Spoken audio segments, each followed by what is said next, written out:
Thank you. Thank you all so much for being here today. My name is Olivia Katbi. I am the co-chair of the Portland chapter of the Democratic Socialists of America.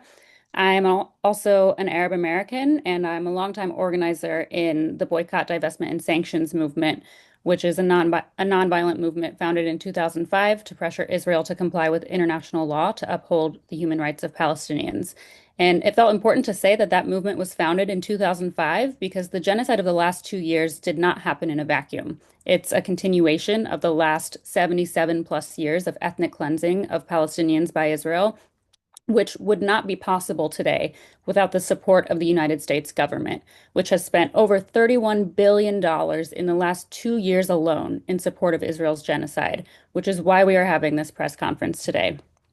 I am so honored to be joined today by four of our Portland City Councilors who are also DSA members in Portland, who are launching a pledge to investigate the manufacturing and transport of weapons and military cargo bound for Israel within city limits, as well as other forms of complicity our city might have with Israel's genocide, apartheid, and illegal occupation. Our councilors are calling on city councilors across the United States to join them in signing this pledge and to launch their own investigations in their own cities. The public has a right to know which companies in Portland have contracts to supply the Israeli military with surveillance technology, weapons, aircraft, and other components used in the genocide. Which companies transport these goods? How are they being transported? That is what I hope our councilors will be able to answer by launching these kinds of investigations. You will hear from our counselors in just a moment, but I want to quickly just situate us in the global context. Since the start of Israel's genocide in Gaza 2 years ago, over 52 countries have called for or implemented some form of an arms embargo on Israel. Many countries have stopped trade with Israel and enacted other forms of sanctions. Dock workers around the world have walked off the job, refusing to ship weapons to Israel. And this has forced their governments, in some cases, to enact laws to ban these weapons and equipment from coming through their ports.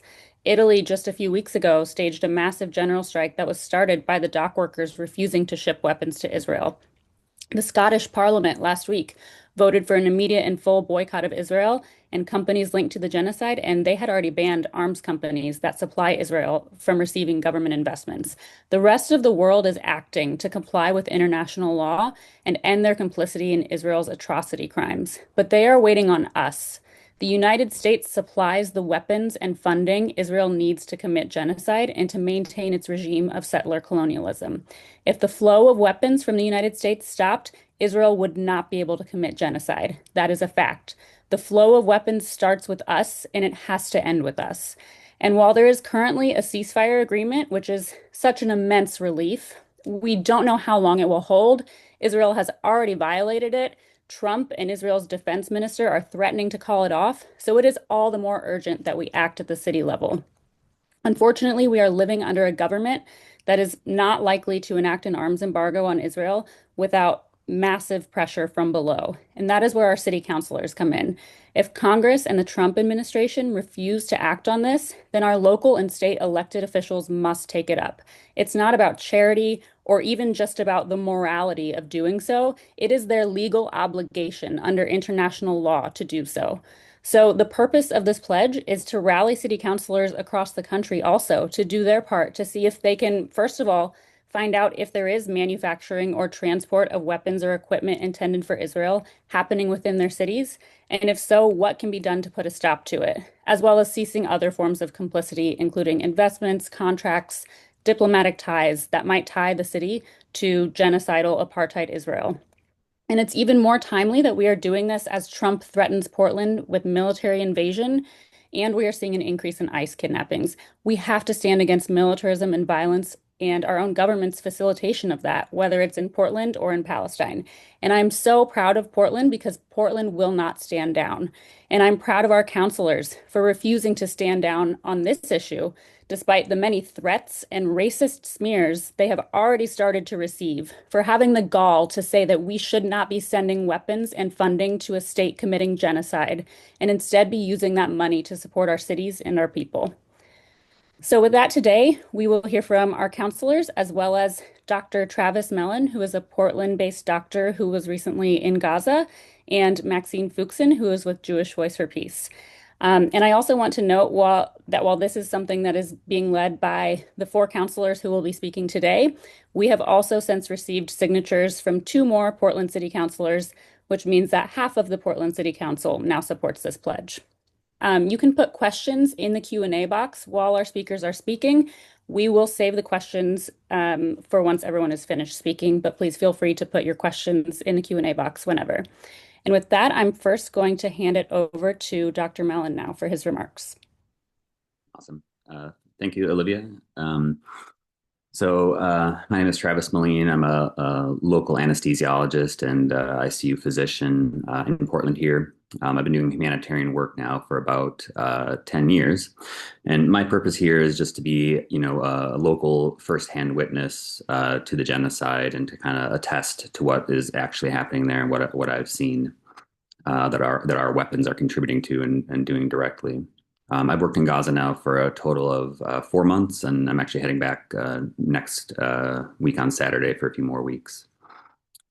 And just for reference here, 4 months is much longer than any other physician in the U.S. Will tend to go to Gaza. Usually, it's 2 weeks, 4 weeks, maybe. So it's a substantial experience, I guess. Our community's silence is kind of what's enabled the ongoing U.S. financial and political support for Israel. So I want to share with everyone what that silence from both electeds and from our medical community has allowed. And so there's a bit of a trigger warning here because I'm going to describe some things that no one wants to envision, but is happening regularly there. So from last year, many mass casualties involving 40 to 60 kids, and these were after school bombings. So these are exclusively kids, a couple of women, a couple of men, 40 to 60 as a result of the bombs that we are sending there. Saw mass casualties of other civilians that were injured and killed by 2,000-pound bombs dropped on marketplaces. And these are marketplaces within the humanitarian safe zone, and this is a very regular and routine occurrence. It wasn't special. It wasn't a one-off event. This is many things that are happening on a near daily basis. I've seen countless infants burnt to death. I've seen a father carrying a child's head, in a clear plastic bag to the morgue. I've seen two kids that have been, essentially severed in half. And you would think that they would be dead, but they are not. Actually, they come in alive, awake, and die slowly over the next week or two, actually, from infection. We've delivered a baby from a mom who was burned to death and lost both of her legs in an explosion.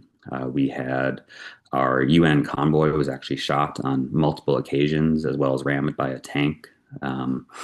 And of course, these are all, again, weapons that are coming from the U.S. or funded by the U.S. to go into shooting a UN convoy.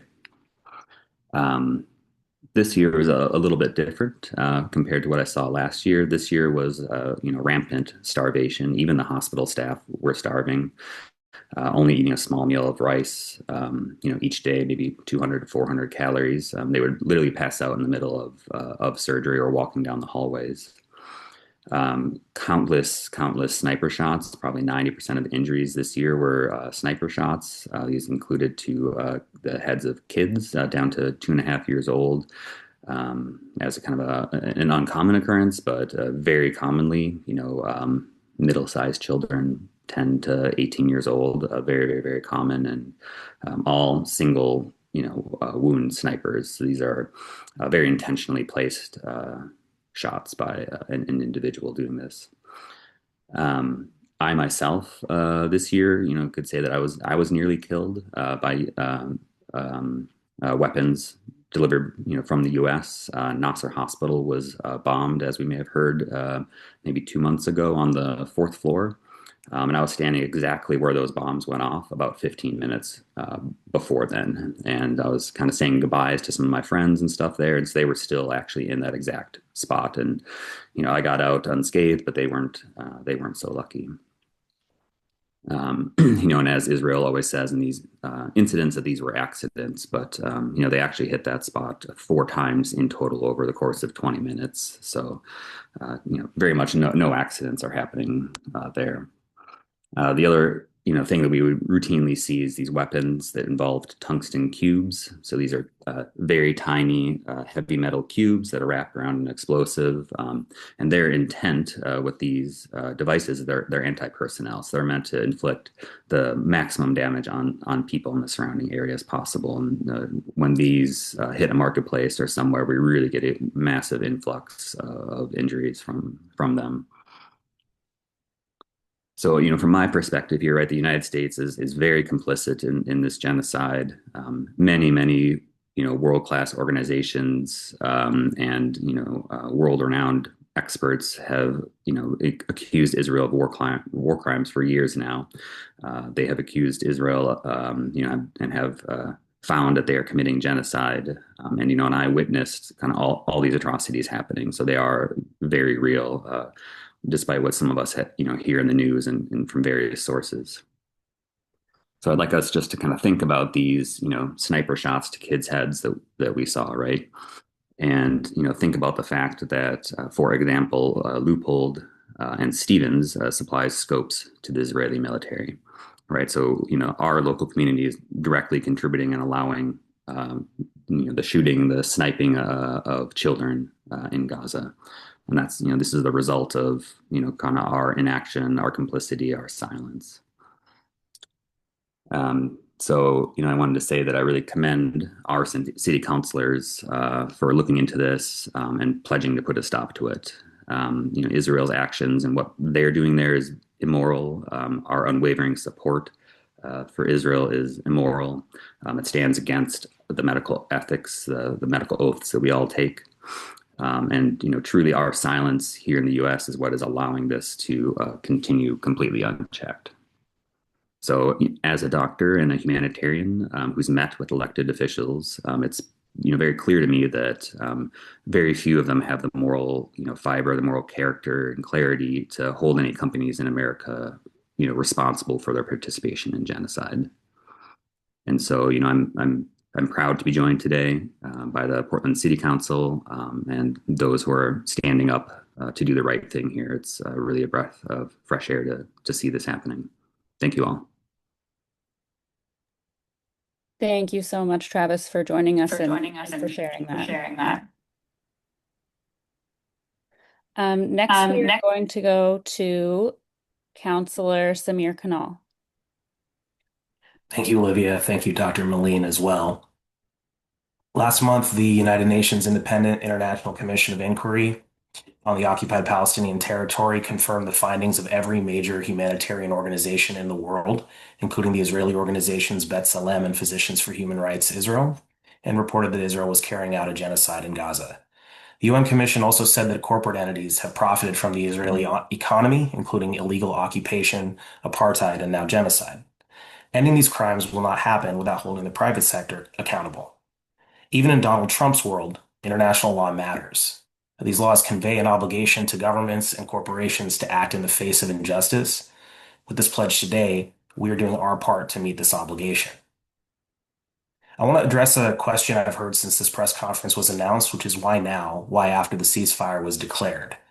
I want to recognize the hopes of billions of people around the world that these atrocities would end with the ceasefire and that it seemed that these hopes were achieved. We also know that within hours of the ceasefire being announced, the Israeli military was shooting at civilians returning to their homes in violation of the ceasefire. We also know that violence is continuing in the West Bank as well. I want to recognize the hundreds, then thousands, then tens of thousands of Portlanders who've raised their voices in support of human rights in the region. I particularly want to recognize the Palestinian American Portlanders who spoke up at a time of great fear for their community, a time of vulnerability, and a time of immense grief. You deserve to live without fear, not only here in Portland, but around the world. And I want to acknowledge as well the millions of Jewish Americans, including many right here in Portland, who've spoken out at a time that is also a great fear for their community. This activism is in line with the historical commitments and sacrifices of Jewish communities around the world in support of civil and human rights, which date back not just decades, but centuries. Our struggles are connected, and the fight for Palestinian human rights and Palestinian life is connected with the struggles against all forms of discrimination and hatred, including racism, sexism, homophobia, Islamophobia, anti-Semitism, and more, as well as a struggle against authoritarianism here in America, such as the threat of military invasion of Portland. Portland prides itself on its values of inclusion, kindness, justice, and accountability. We see that in the way our city is showing up right now to say that Donald Trump's occupation of our streets is wrong. And my goal as a counselor is to make sure our policies line up with our values. And that's why I'm signing today. Thank you. Thank you so much, Councilor Kanal. Next, we are going to hear from Councilor Mitch Green. Good afternoon. I'm Mitch Green. I'm a Portland City Councilor for District 4 and a U.S. Army veteran. I'm participating in this action today because it's clear to me that the war in Gaza is not just some distant conflict. It is connected to us, to our city, our economy, and our own struggle for democracy right here in Portland. I have seen firsthand the damage caused by weapons of war. And I know the surveillance and military technologies used abroad always come home for use in our own communities. We're seeing this in real time. The logic that labels every Palestinian man, woman, and child as a terrorist to justify their death is the same logic that President Trump uses to label those of us in Portland who oppose fascism as terrorists, and to justify sending in federal agents and the National Guard. The goal is the same: to silence dissent and crush resistance. That's why it is my obligation as a Portlander to think about how our city is involved in these networks of violence. We cannot stand by while our public resources and our tax dollars are used to fuel atrocities abroad that in turn fuel the militarization on our own streets. I am proud today to add my name to this pledge and to begin the process of investigating and eventually ending our city's ties to the ongoing atrocities being committed in Palestine. We have called this press conference to launch a nationwide pledge for city councilors to investigate the manufacture and transport of weapons and military equipment for Israel happening within our city limits, as well as any other form of complicity in Israel's crimes at the city level. Where Congress has failed, cities must lead. I plan to use the power of my office to determine the extent of our economic and material ties to the weapons and surveillance technologies used in Gaza. If the supply chain of any of these items flows through Portland, I want to know about it. Portland has a choice. We can sit idly by as genocide is carried out with our weapons and our dollars and wait for our turn in the crosshairs, or we can be a city that stands on the side of humanity and says, not in our name. We can begin to build a world where our economy is rooted in care for others. To my colleagues in city governments across the country, we are not powerless. Join us in this pledge. Let us use the tools we have to stop the flow of weapons, to stand against fascism and military occupation everywhere it rears its ugly head, and to build a world where every life is valued, from Palestine to Portland. Thank you. Thank you so much, Councilor Green. No, this is a hard thing for lots of us to talk about. I'm going to go to Maxine Fookson from Jewish Voice for Peace. Thank you so much, Olivia, and all of you for being here. So my name is Maxine Fookson, she, her pronouns. I'm speaking on behalf today of Jewish Voice for Peace to express our chapter's support for this courageous and moral pledge put forth by you, the members of our city councilor who stand here today.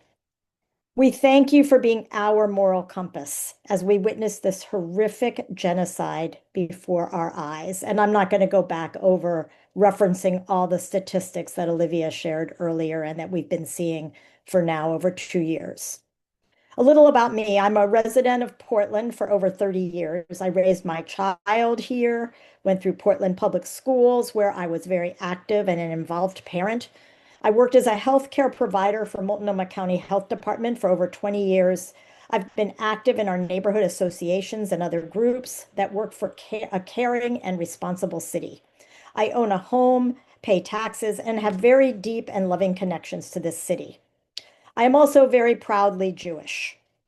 State these aspects of my life as they provide the foundation for why this resolution to investigate the ways our city is complicit and is supporting the genocide in Gaza that we've been witnessing for over 2 years, and more broadly, how our city is complicit in decades of Israel's violations of international law and disregard for the rights of Palestinians across all of Palestine, including the denial of Palestinians' rights to life, to movement, to natural resources, to equal representation, and to legal rights. Decades of Israel's total domination over Palestinians. And it is true that the genocide is not over.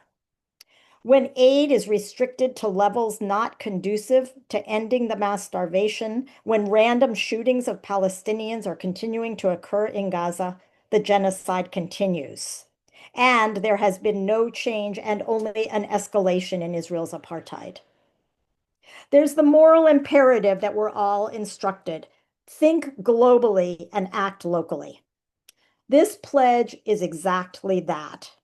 I could not, in any good conscience, imagine that I and all of you have dedicated years of service to the health and well-being of the most vulnerable people in our city, that we would sit back while any of our city resources are going to support genocide, apartheid, and blatant disregard for human rights. And let me end by talking as a Jewish person, representing a Jewish organization. Acting to end violence and oppression is enshrined in our values. Jews have always been a strong voice in social justice movements. Nobody claimed that such actions or values in the past were anti-Semitic, as we are being told they are when applied to Israel. There has been this exception made for Israel that has engulfed many with fear of speaking out. And I applaud you for not allowing that to silence you. When actions such as this pledge are challenged as being anti-Semitic, we know that it's because the other side have no arguments based on merit on which to stand. Defending genocide, apartheid, domination, and power are antithetical to all of our faith's values. And I would say, I want to mention specifically to Judaism. We refute any charges that our legitimate criticism of Israel and standing alongside Palestinians for equal rights stems from anything other than the best of all of our human values. Thank you. Thank you so much for that, Maxine.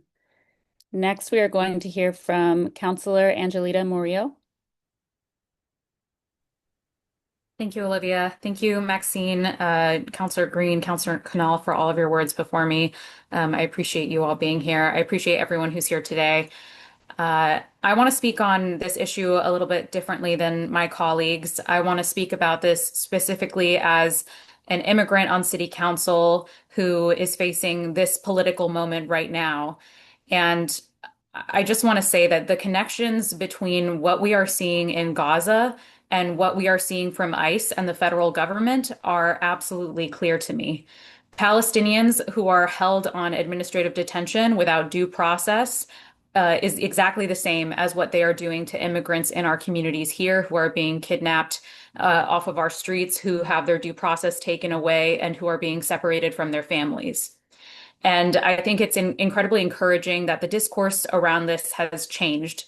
It's encouraging that 50 members of the U.S. House of Representatives have signed on to legislation to block certain weapons shipments to Israel, and that this is never going to be enough.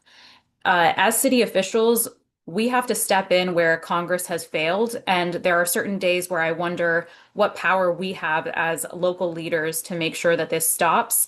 And at the end of the day, I have finally rested on the thought that no matter how small an action is, that it's important that we do it anyways, because it is all of our collective actions together that are going to make a difference. So as city officials, we do have power, and we have a responsibility to wield that power in support of our constituents who are fighting for Palestine, in support of Palestinians in our districts, in support of the people who are flying in to get medical treatment in our city because of the bombings that they have endured with our tax dollars. The fragile ceasefire that went into effect last week it does not change our city's obligation to comply with international law. Israel has already violated that ceasefire by killing Palestinians attempting to return to their homes, and Trump has said that he can call it off at a moment's notice. The time for a ceasefire was 77 years ago during the first Nakba. Now, things have shifted. The demands are stronger because what Palestinian people are facing is harder than ever. And if we don't do our part right now, then I fear that we are going to lose an entire people in this moment. I also want to point out that as an immigrant, all of the technologies that are being used on immigrants here right now and on people who are protesting to protect immigrants were tested on Palestinians first. According to an article that was published by The Guardian on September 2nd, ICE is using that same surveillance technology here now. They purchased that surveillance technology and they are planning on using it against our people if they already haven't. And so the terror that our tax dollars inflict abroad gets imported back home against our own people. And I inherently always firmly believe that our liberation is tied together. So when we abandon the Palestinian people, we're also abandoning people like me, Paraguayan immigrants, people who are depending on us to fight on all fronts for our liberation. So part of my commitment here today is to ensure that these tools cannot hurt Portlanders, and that starts off with this pledge. I also want to speak. This pledge to me is for Marwa and Nasser, a Palestinian mother and son who I got to greet in the Portland airport when they came in last year. They needed emergency medical assistance because of the bombings that they endured. And I think about Nasser, the little boy, every day because he was holding his Star Wars toy in one arm and he had lost his other arm due to the bombings.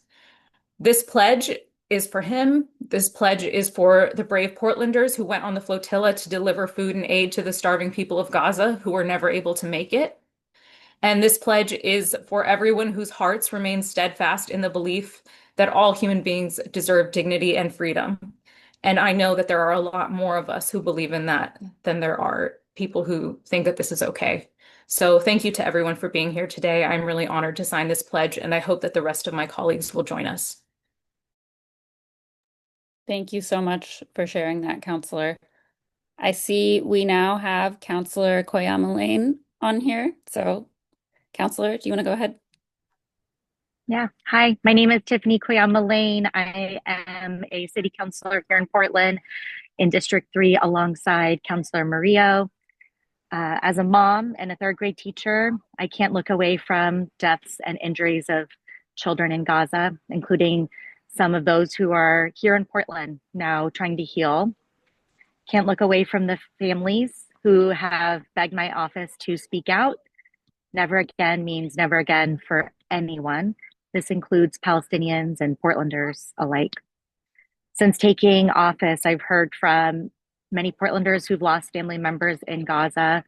I know here in Portland, we're proud to host several families from Gaza with children who are recovering from devastating injuries caused by Israeli weapons. These horrifying injuries and deaths are carried out by weapons that are paid for and in many cases made here in the United States. And just like Councilor Murillo was saying, it's not only a federal issue, just like ICE is not only a federal issue.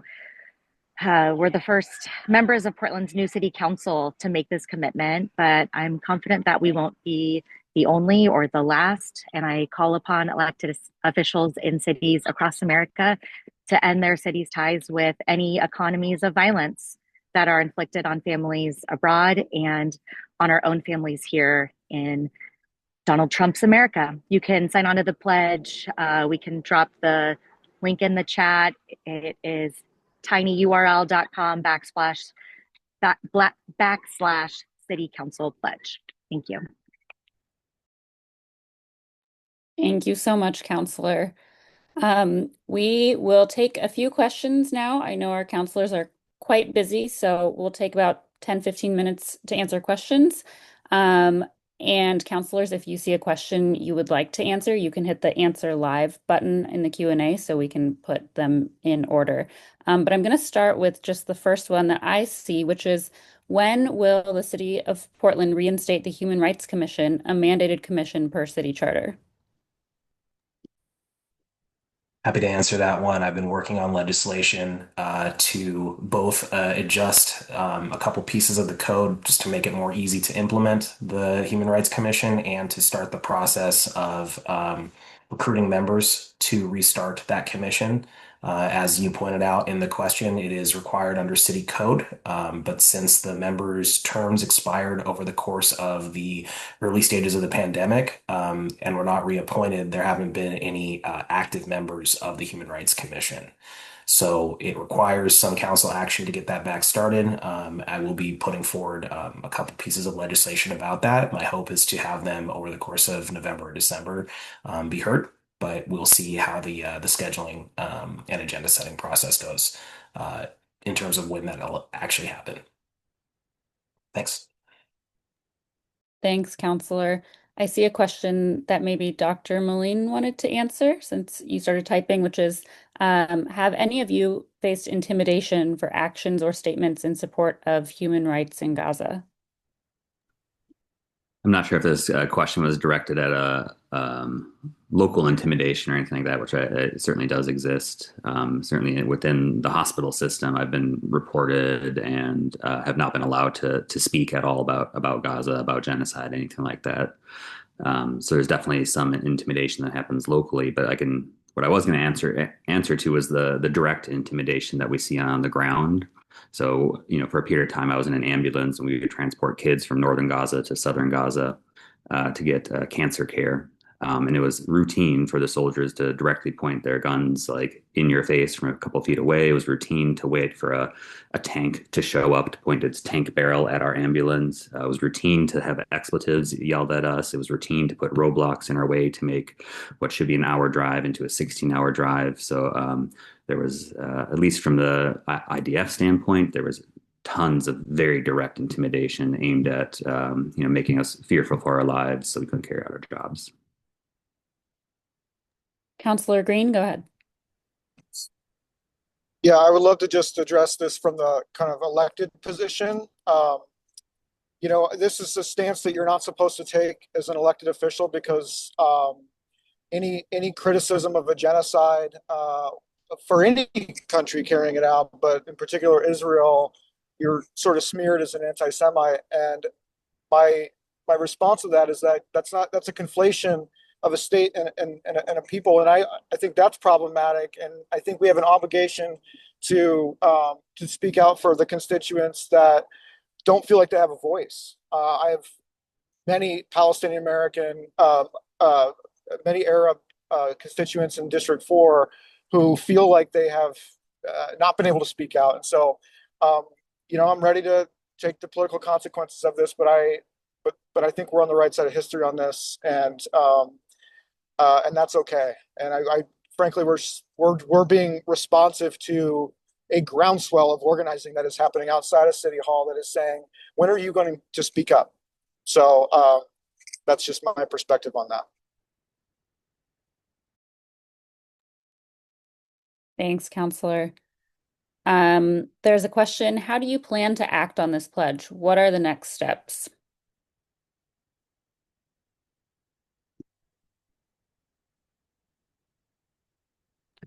Counselor Green, go ahead. Oh, and then Counselor Morillo.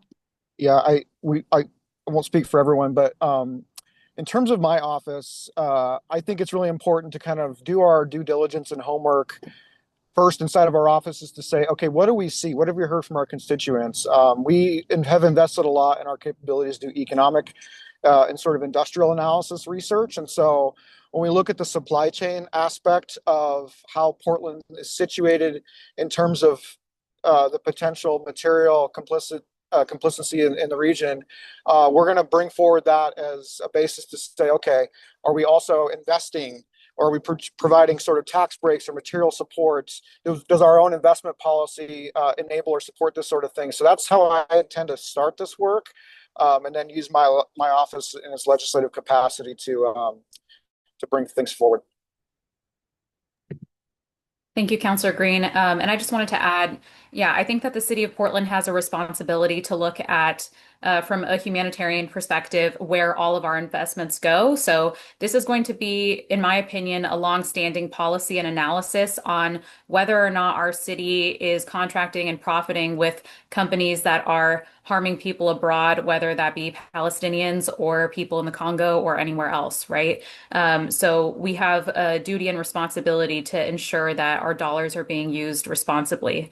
I also think that now, as electeds, we are in a position of talking to our colleagues and making sure that they understand and meet this political moment. Because as we all know, you need at least 7 out of 12 votes to pass policy at the city of Portland. So we need our colleagues to step up and to be brave in this moment too, so that we can do right by Portlanders and the people who are standing up for our neighbors here at home and abroad.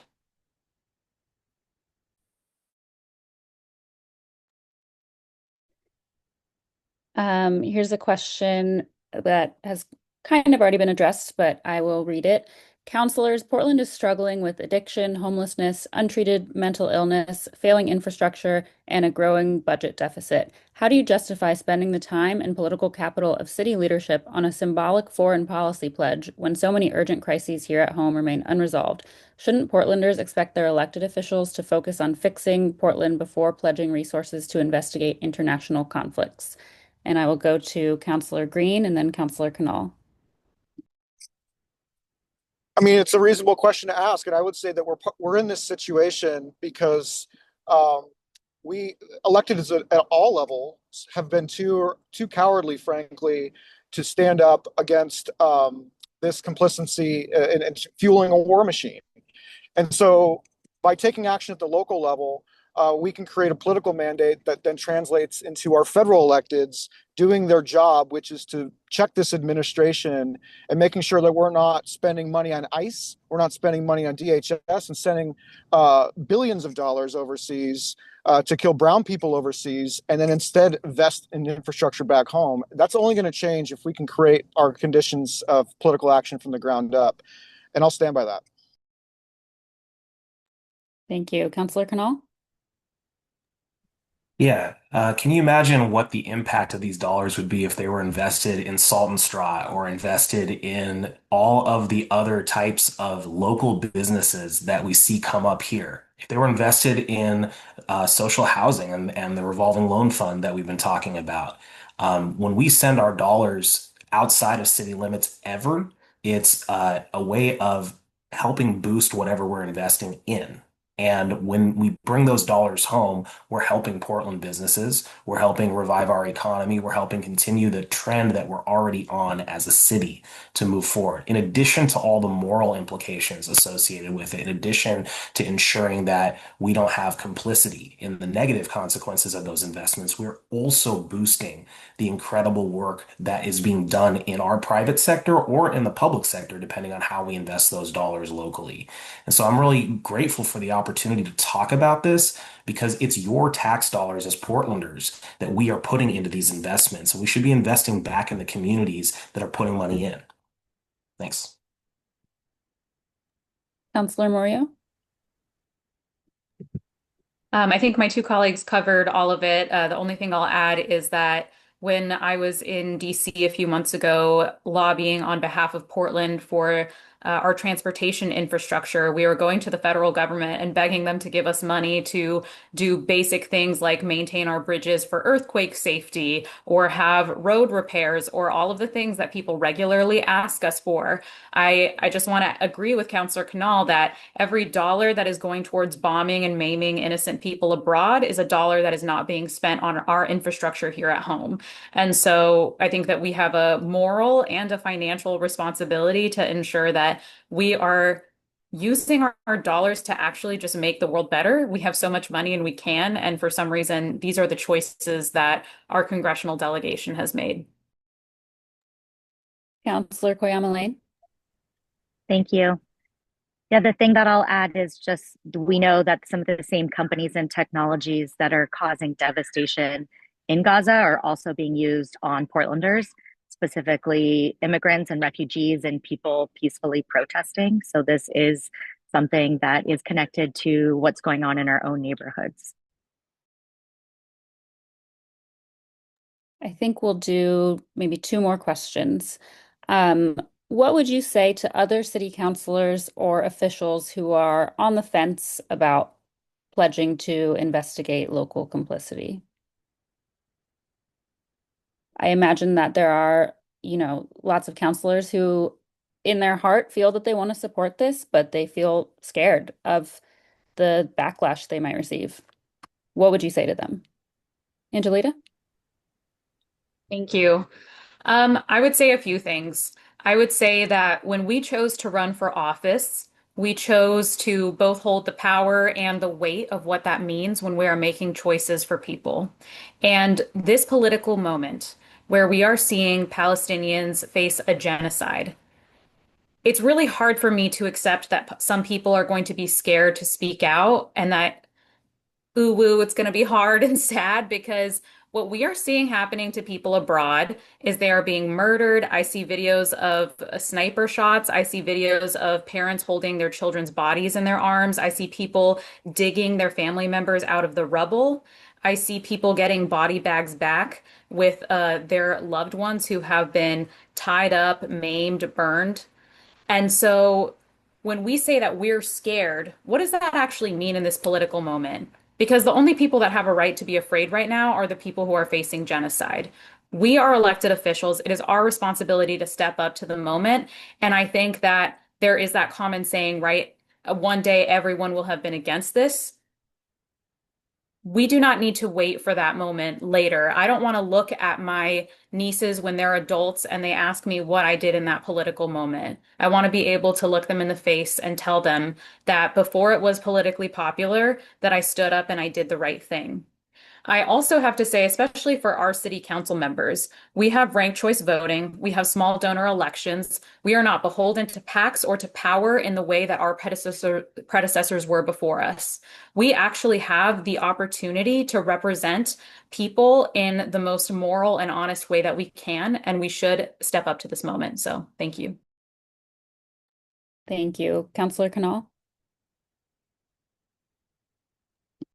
Thanks. Yeah, I'll speak more to those who are outside of Portland and around the country. You will not be alone, both because you'll have colleagues in city councils around the country like us who have signed on to a pledge like this, but also because you will find that there are millions of people in this country who've been waiting for you to take this stand. And they're not necessarily the people in every city who are coming to city council meetings, coming to city hall. There are a lot of people who've given up on government because government has not been responsive to the people on issues related to human rights in general and related to Palestine specifically.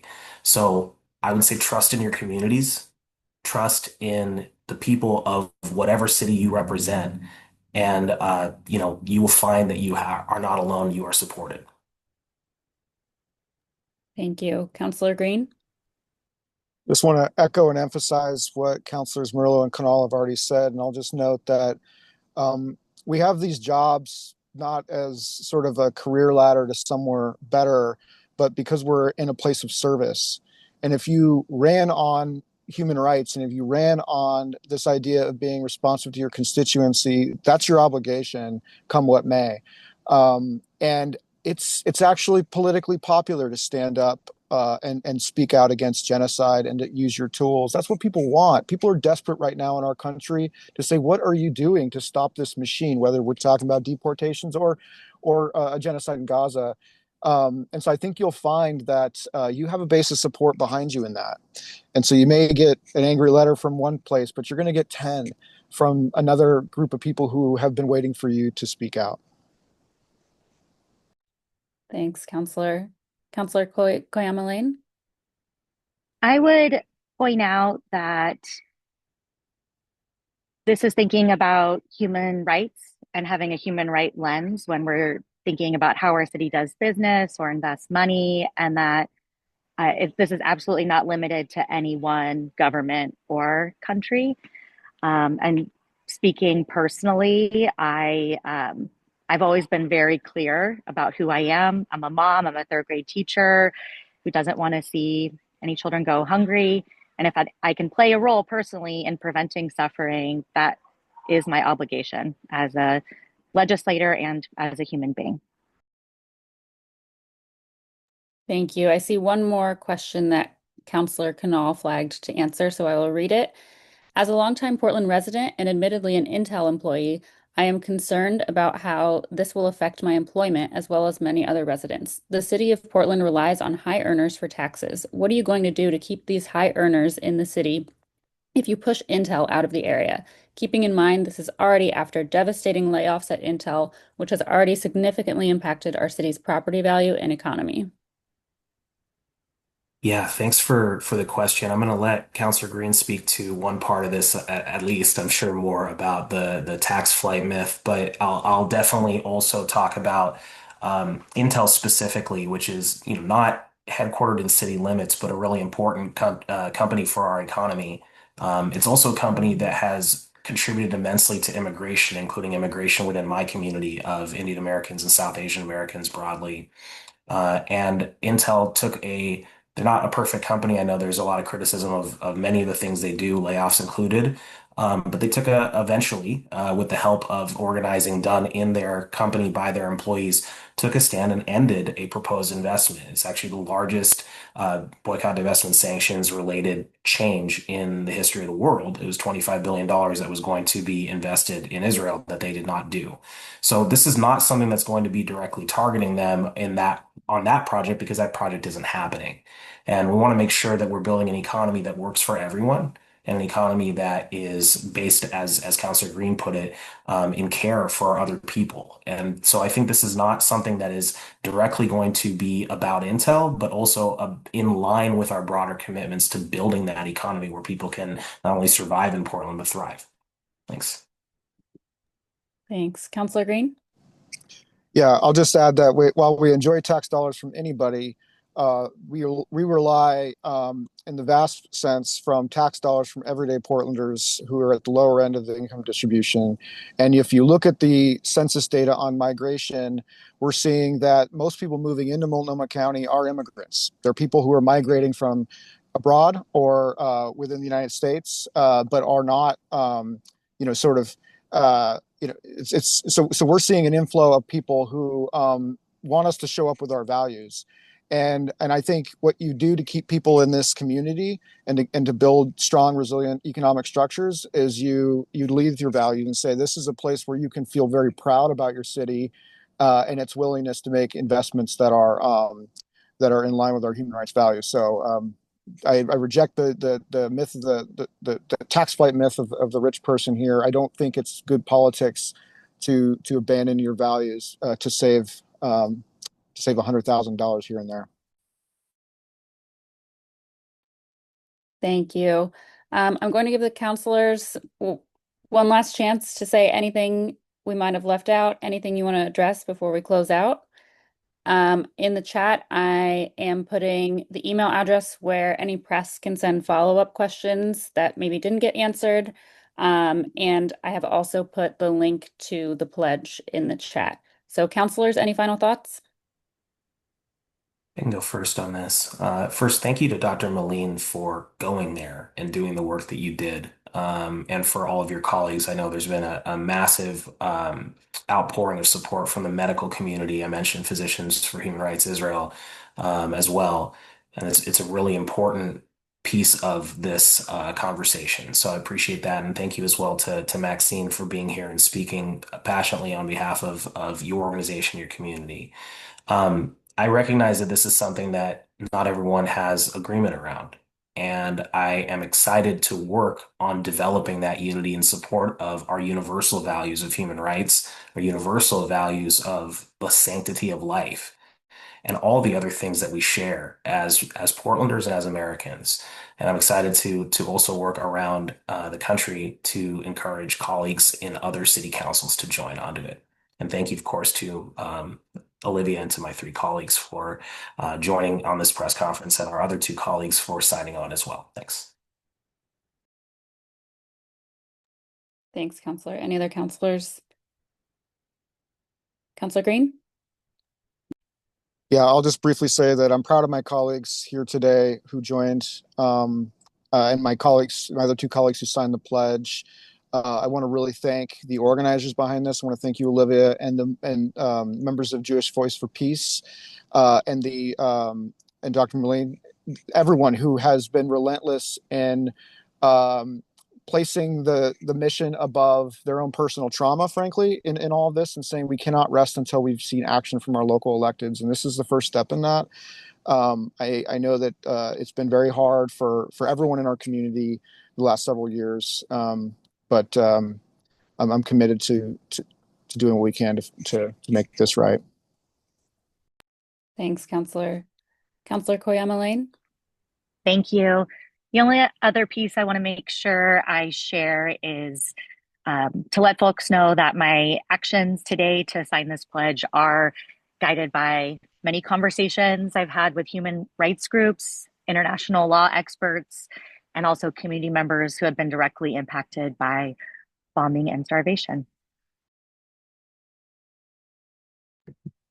I don't have much more to add that hasn't been stated by my colleagues. I want to thank everyone here today who is standing in solidarity and who understands that our liberation is tied together, whether you are Jewish, an immigrant, Arabic, if you are disabled, if you are any person who is not supported by a white supremacist capitalist structure, that we are inherently tied together in this fight, and we deserve a world where all people are free, where all people are fed, where all people have the opportunity to live with dignity and joy. So thank you to everyone for being here today. We appreciate you. Thank you. And I just want to leave everyone with one final note of news, which is that just an hour or so ago, Lewis and Clark College Board of Trustees has voted to divest from weapons manufacturers and any companies complicit in human rights abuses after several years of organizing from their students because of Gaza. So Portland is already taking action on this, and we will see more of that. Thank you so much for being here, everyone.